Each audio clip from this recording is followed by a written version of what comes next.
साथियों, जय भीम, जय भारत, जय मूल निवासी, नमो बुद्धाय, जय विज्ञान, जय संविधान, जय जोहार। साथियों, जय भीम। मैं एडवोकेट अशोक कुमार बसोत्रा एक बार फिर आपके सामने हाजिर। जैसा कि आप सब जानते हैं, काफ़ी सारे एलिगेशंस मूल निवासी बहुजनों पे मनुवादी पार्टियों की तरफ से लगाए जाते रहे हैं और अब भी लगाए जाते हैं। खास करके 2014 से लेकर 2025 तक जितने भी चुनाव हुए, वो चाहे पार्लियामेंट के चुनाव थे या असेंबलीज़ के चुनाव थे या लोकल बॉडीज़ के चुनाव थे, अक्सर आपने कांग्रेस को, सूडो कम्युनिस्ट को और रीजनल जो अपोजिशन की पार्टीज़ हैं या मनुवादी पार्टियां हैं, उन सब ने बार बार यही कहा कि ये जो SC ST OBC वाले हैं और माइनॉरिटीज़ हैं, इनमें से कन्वर्टेड जो मूल निवासी बहुजन हैं, यानी SC ST OBC से कन्वर्टेड मुस्लिम, सिख, क्रिश्चियंस वगैरह हैं, ये लगातार भाजपा को वोट दे रहे हैं। ये लगातार RSS का समर्थन कर रहे हैं, हिंदुत्ववादी संगठनों का समर्थन कर रहे हैं और लगातार भाजपा को वोट दे रहे हैं। तभी भाजपा जो है केंद्र में बार बार आ रही है, यानी अब तीसरी बार सरकार बना पाई है, 14 में, 19 में और अब 24 में भी। तो लगातार ये एलिगेशन कांग्रेस, सूडो कम्युनिस्ट, आपको पता है कम्युनिस्ट यहाँ मनुवादियों के कंट्रोल में, और वो कम्युनिस्ट नहीं है, वो सूडो कम्युनिस्ट हैं, और बाकी रीजनल मनुवादी पार्टियां जो हैं वो लगातार ये कहती रही हैं कि भाजपा को ये वोट देते हैं। भाजपा ने SC को बर्बाद कर दिया, भाजपा ने ST को बर्बाद कर दिया, भाजपा ने OBC को बिल्कुल निस्तो नाबूद कर दिया, आरक्षण प्रमोशन में सब ख़त्म कर दिया, बल्कि OBC को आरक्षण मिलने से पहले ही बर्बाद कर दिया। माइनॉरिटी का जो थोड़ा बहुत हक बनता है वो भी उनको नहीं मिल रहा। तो इसके बावजूद आप देखिए SC ST OBC माइनॉरिटी किसको वोट दे रहा है? 2014 से लगातार भाजपा को वोट दे रहा है, चाहे वो MP की इलेक्शंस हों, MLA की हों, कॉरपोरेशंस की हों या पंच, सरपंच, लोकल बॉडीज़, कोई भी इलेक्शंस हो। बड़े ज़ोर शोर से मूल निवासी बहुजनों ने EVM का मुद्दा उठाया था कि EVM जो है ये हैक की जाती है। लेकिन आप देखिए, राहुल गांधी जी ने बाकी तो सारी बातें की, मगर EVM पे बात नहीं की अभी तक। अब दिल्ली की इस वक्त की जो मुख्यमंत्री हैं रेखा गुप्ता जी, उन्होंने रिसेंटली कहा कि भाजपा से पहले कांग्रेस लगातार EVM को हैक करती रही, तब किसी को कोई तकलीफ नहीं हुई। 70 सालों तक चुनाव हाईजैक होते रहे हैं, कांग्रेस करते रही, तब कोई किसी को तकलीफ नहीं हुई। अब भाजपा ने कर लिया तो बड़ी परेशानी हो रही है। तो जब 2004 तक, करीब 6 साल तक, 13 दिन, 13 महीने और फिर 5 साल की सरकार वाजपेयी जी की रही थी, अगर आपको याद हो, थोड़ा जल्दी उन्होंने चुनाव करा दिए थे, तो रफली 5 साढ़े 5 साल ही उनकी सरकार रही है। तब भी ये एलिगेशन लगाया जाता था कि SC ST OBC माइनॉरिटी जो है वोट किसको देते हैं? भाजपा को देते हैं। हालांकि Bhajpa hardcore anti SC ST OBC minority है। ये ब्राह्मणों की पार्टी है। ब्राह्मण, क्षत्रिय, वैश्य और इनसे कन्वर्टेड मुस्लिम, सिख, क्रिश्चियंस को थोड़ा बहुत समर्थन देती है, मगर टोटली ब्राह्मणिकल पार्टी, और ब्राह्मणों को ये अस्तित्व को बचाए रखने के लिए और ब्राह्मणों के वर्चस्व को बनाए रखने के लिए 24 घंटे काम करती है और मूल निवासी बहुजनों को क्रश करती है, बर्बाद करती है। पीढ़ी दर पीढ़ी पहले भी इनके साथ अत्याचार करने वाले यही लोग थे और अब भी यही लोग हैं। RSS हो, भाजपा हो, हिंदुत्ववादी संगठन हो, तो इन्होंने उनको सत्ता में लाया। और ये सब, अगर आप थोड़ा सा अतीत में जाएं तो यही एलिगेशन बार बार RSS और भाजपा के लोग लगाते थे कि SC पे तो नहीं लगाते थे, मगर ST OBC पे और माइनॉरिटी पे, खास करके OBC और माइनॉरिटी पे लगाते थे कि ये लोग तकरीबन भाजपा के साथ रहते हैं। कांग्रेस के लोग एलिगेशन लगाते थे भाजपा के साथ रहते हैं, और भाजपा वाले भी लगाया करते थे कि ये कांग्रेस को समर्थन करते हैं, मगर SC पे ज़्यादा एलिगेशन लगता था कि वो हार्डकोर कांग्रेस के साथ है। भाजपा ऐसा कहती थी, और काफ़ी हद तक ये सही भी था, क्योंकि एक लंबे अरसे तक कांग्रेस का वोट बैंक जो है वो SC और मुस्लिम रहा है। तो कुल मिला के ये एलिगेशन आप देखिए, 1950 ऑनवर्ड्स इलेक्शंस हुए हैं हमारे यहाँ। 1947 में तथाकथित आज़ादी हमें मिली थी। तथाकथित मैं इसलिए कह रहा हूँ क्योंकि ब्राह्मणों को आज़ादी मिली थी, हम तो गुलामों के गुलाम थे, अब ब्राह्मणों के गुलाम हो गए तो हम तो गुलाम ही रहे। उसके बाद 26 नवंबर 1949 को संविधान सभा ने संविधान को अडॉप्ट किया। 26 जनवरी 1950 को लागू हुआ और उसके बाद फिर इलेक्शन प्रोसेस 1952 से शुरू हुआ, 1952 ऑनवर्ड्स। तब से लेके अब तक 2025 के, अब हम सितंबर के महीने में ये बात कर रहे हैं, जैसा कि आप जानते हैं आज 23 सितंबर है, तो हम पर कांग्रेस भी एलिगेशन लगाती रही है SC ST OBC माइनॉरिटी पर, और भाजपा भी लगाती रही, सूडो कम्युनिस्ट भी लगाते रहे, और रीजनल मनुवादी पार्टियां भी लगाती रही हैं। एक पार्टी कहती थी हम दूसरे के समर्थन में, दूसरी कहती थी हम इनके समर्थन में, और ये सब चलता ही रहा। अभी रिसेंटली जो जम्मू कश्मीर में इलेक्शन हुए, इसमें NC ने भी जम्मू के SC ST OBC माइनॉरिटी पर यह एलिगेशन लगाया कि इन्होंने भाजपा को समर्थन दिया। अब जो वोट चोरी का मामला सामने आया है, उसको देखने के बाद क्या आप ये दावे से कह सकते हैं कि SC ST OBC माइनॉरिटी के लोगों ने भाजपा को वोट दिया था? 2014 में अगर हम ये मान भी लें दिया था, तो क्या 19 में भी दिया होगा, 2024 में भी वोट दिया होगा SC ST OBC माइनॉरिटी ने भाजपा को? और जितनी MLAs की इलेक्शन इन बिटवीन हुई हैं, जितनी भी स्टेट्स में जितनी बार भी हुई, या लोकल बॉडीज़ की इलेक्शन जहाँ कहीं भी भारत में हुई, क्या आप ये मानते हैं कि SC ST OBC माइनॉरिटी ने 14 की गलती के बाद उस गलती को बार बार रिपीट किया होगा? मैं पूरे कन्विक्शन के साथ ये कह सकता हूँ कि ऐसा नहीं हुआ होगा। 2014 के बाद ही SC ST OBC माइनॉरिटी को ये पता चल गया था कि भाजपा पूरी तरह से उनको बर्बाद करने में 24 घंटे प्रयासरत रहती है,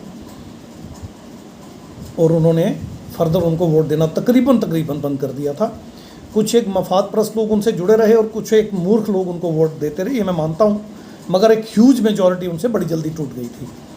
लेकिन इन द मीनवाइल उन्होंने EVM मैनिपुलेट कर लिया, धनबल का प्रयोग किया, बाहुबल का प्रयोग किया, इलेक्शन कमीशन को हाईजैक कर लिया, ED CBI और इनकम टैक्स डिपार्टमेंट का भी बेजा नाजायज़ इस्तेमाल करके उन्होंने इलेक्शंस जीते।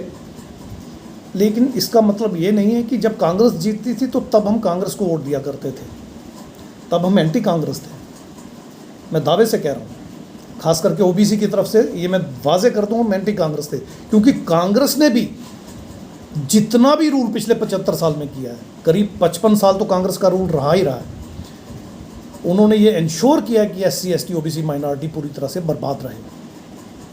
उदाहरण के तौर पर 1947 में 40% हिस्सेदारी मुस्लिम्स की एडमिनिस्ट्रेशन में थी, जो अब 1% रह गई है। नहीं तो सच्चर कमेटी की रिपोर्ट देख लें, आपको यकीन आ जाएगा।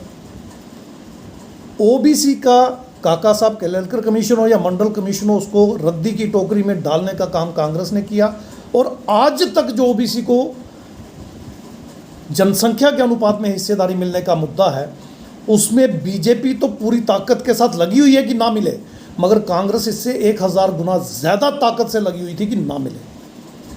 सूडो कम्युनिस्ट भी इनके साथ थे, रीजनल मनुवादी पार्टियां भी इनके साथ थी, जैसे जम्मू कश्मीर में NC है, PDP है, पैंथर पार्टी है, ये भी पूरी ताकत से इस कोशिश में लगे रहे कि OBC को इनका हिस्सा कभी नहीं मिलना चाहिए। जम्मू कश्मीर में भी 60% से ज़्यादा OBC है।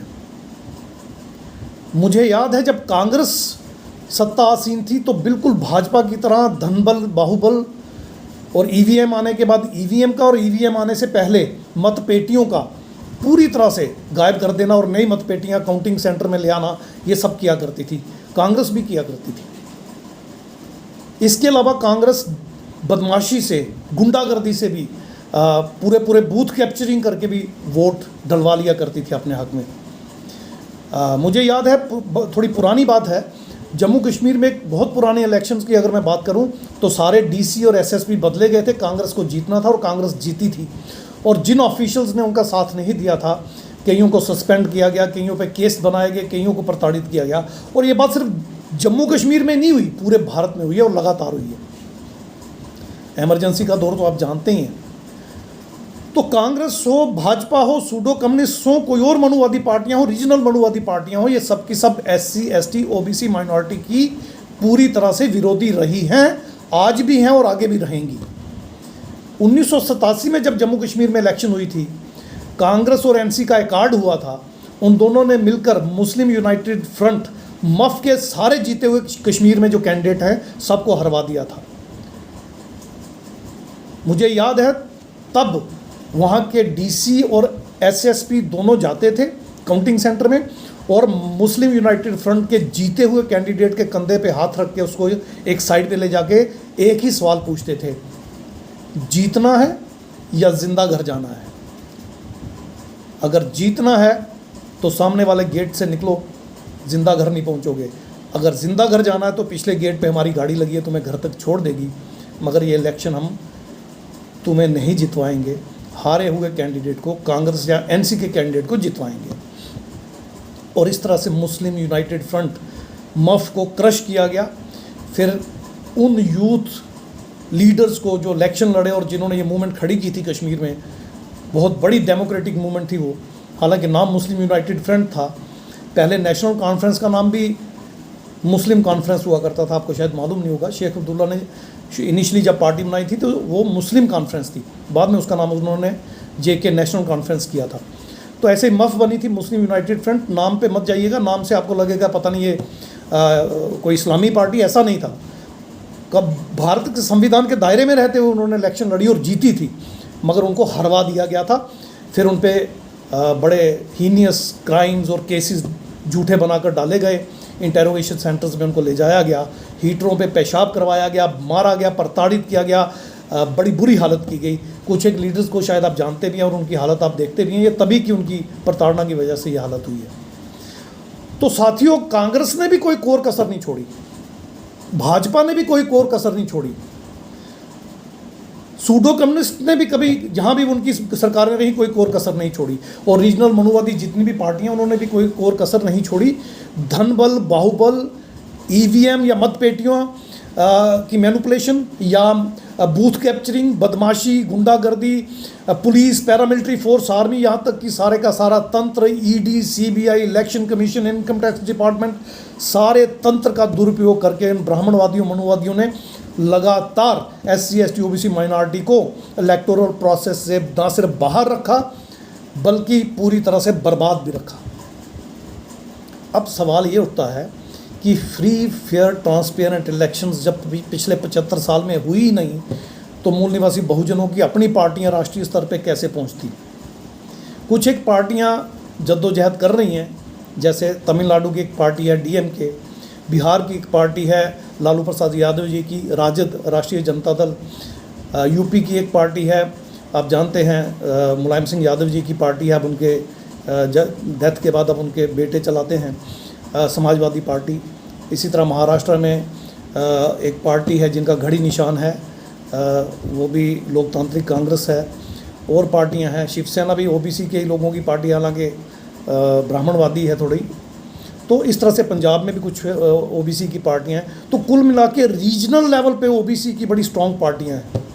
SC की एक पार्टी उभरी थी BSP, अब उस पर मैं ज़्यादा बात नहीं कर पाऊँगा, आप उसका हशर तो जानते ही हैं। अब एक और आज़ाद समाज पार्टी कांशीराम करके चल रही है, और भी कुछ पार्टियां हैं। बाबा साहब की पार्टी के भी कुछ लोग नाम लेके चल रहे हैं। आप तो जानते हैं बाबा साहब ने अपने जीते जी जो लास्ट में पार्टी बनाई थी वो भी अभी चल रही है, हालांकि उसके काफ़ी टुकड़े हो चुके हैं। रामदास अठावले भी एक टुकड़ा लेके चल रहे हैं। तो कुल मिला के SC ST OBC और इनसे कन्वर्टेड माइनॉरिटी की राष्ट्रीय स्तर की पार्टियां नहीं बन पाईं। उसका एक ही कारण है कि फ्री, फेयर, ट्रांसपेरेंट इलेक्शंस नहीं हुए।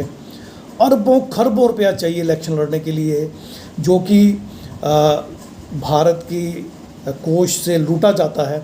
अभी हाल ही में अंबानी अडानी का 16-17 लाख करोड़ रुपया जो माफ़ किया, कम से कम भी उसका 50% जो है वो भाजपा और RSS को मिलेगा और वो इलेक्शनों में यूज़ होगा। इनका मुकाबला करने के लिए हमारे पास इतना सामर्थ्य, इतना पैसा नहीं है। तो धनबल से इनको हराना, बाहुबल से इनको हराना, EVM से इनको हराना अभी संभव नहीं है।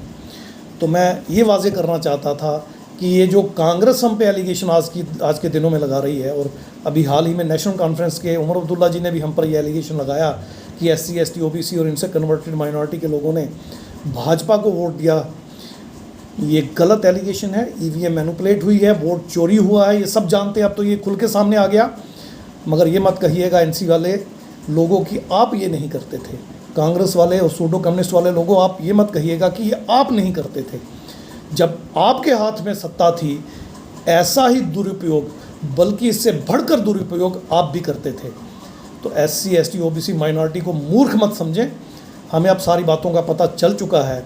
तो मैं अब SC ST OBC और इनसे कन्वर्टेड माइनॉरिटी की तरफ मुखातिब होते हुए उनसे ये निवेदन करना चाहता हूँ कि कृपया एकजुट हो जाएं और इनकी इन बातों में मत आएं। ये बरगला रहे हैं आपको, मत आएं। हम ना कांग्रेस को वोट देना चाहते हैं, ना भाजपा को, ना सूडो कम्युनिस्ट को, ना रीजनल मनुवादी पार्टियों को। हम खुद शासनकर्ता जमात बनना चाहते हैं, जैसा कि फुले साहब चाहते थे, क्रांति ज्योति माता सावित्रीबाई फुले चाहती थी, पेरियर वी रामास्वामी नायकर जी चाहते थे, शाहू जी महाराज चाहते थे, सियाजी राय गायकवाड़ चाहते थे, बाबा साहब डॉक्टर भीमराव अंबेडकर चाहते थे कि हम शासनकर्ता जमात बने। क्रांति युग पुरुष रैदास जी चाहते थे, क्रांति युग पुरुष कबीर जी चाहते थे, क्रांति युग पुरुष सैन जी चाहते थे, क्रांति युग पुरुष धन्ना जाट जी चाहते थे। बहुत सारे नाम हैं, बाबा नानक जी हैं, बड़ी लंबी फहरिस्त है।